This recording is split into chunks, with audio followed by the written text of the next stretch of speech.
Évangile selon Matthieu, chapitre 5.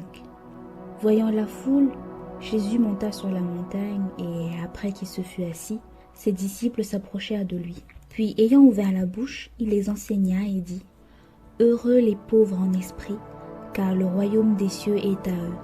Heureux les affligés, car ils seront consolés. Heureux les débonnaires, car ils hériteront la terre.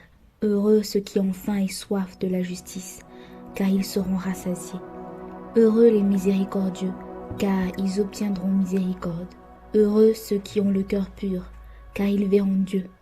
Heureux ceux qui procurent la paix, car ils seront appelés fils de Dieu.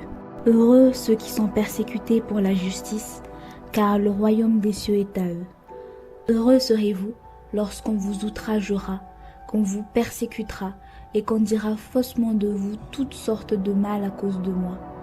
Réjouissez-vous et soyez dans l'allégresse, parce que votre récompense sera grande dans les cieux, car c'est ainsi qu'on a persécuté les prophètes qui ont été avant vous. Vous êtes le sel de la terre, mais si le sel perd sa saveur, avec quoi la rendra-t-on? Il ne sert plus qu'à être jeté dehors et foulé aux pieds par les hommes. Vous êtes la lumière du monde. Une ville située sur une montagne ne peut être cachée.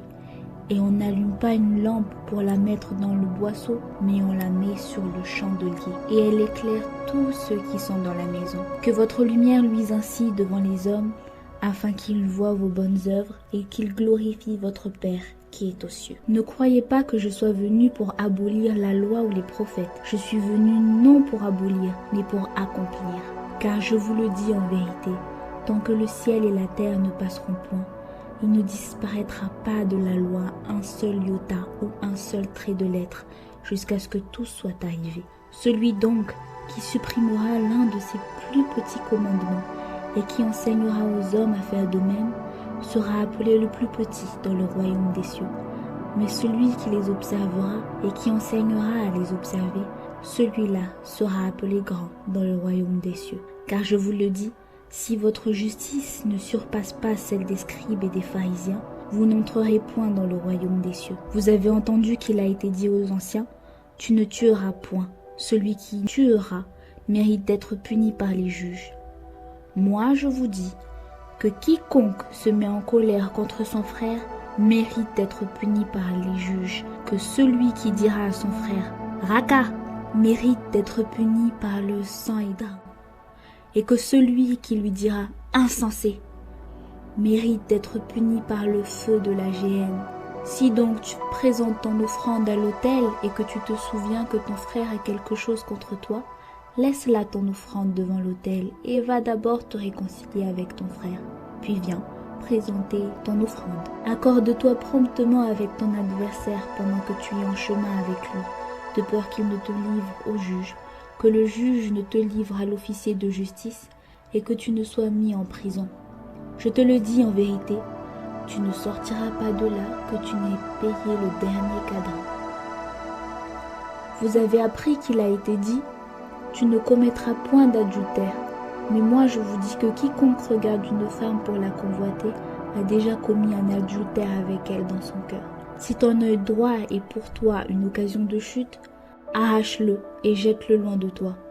Car il est avantageux pour toi qu'un seul de tes membres périsse et que ton corps entier ne soit pas jeté dans la géhenne.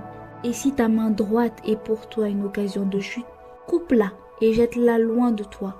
Car il est avantageux pour toi qu'un seul de tes membres périsse et que ton corps entier n'aille dans la géhenne. Il est dit que celui qui répudie sa femme lui donne une lettre de divorce.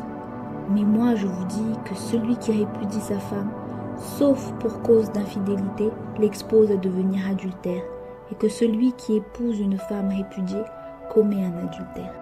Vous avez encore appris qu'il a été dit aux anciens : tu ne parjureras point, mais tu t'acquitteras envers le Seigneur de ce que tu as déclaré par serment. Mais moi, je vous dis de ne jurer aucunement, ni par le ciel, parce que c'est le trône de Dieu, ni par la terre, parce que c'est son marchepied, ni par Jérusalem, parce que c'est la ville du grand roi. Ne jure pas non plus par ta tête, car tu ne peux rendre blanc ou noir un seul cheveu.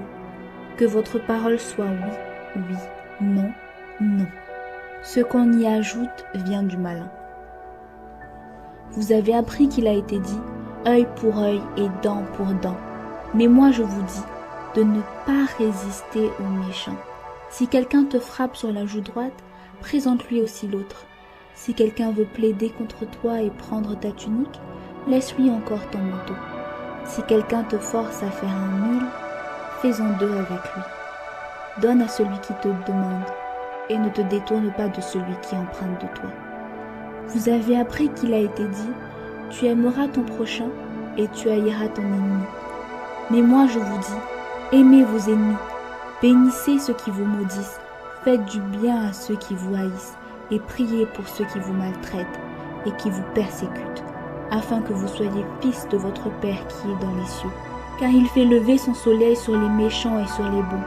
Il fait pleuvoir sur les justes et sur les injustes. Si vous aimez ceux qui vous aiment, quelle récompense méritez-vous? Les publicains aussi n'agissent-ils pas de même? Et si vous saluez seulement votre frère, que faites-vous d'extraordinaire? Les païens aussi n'agissent-ils pas de même? Soyez donc parfaits, comme votre Père céleste est parfait.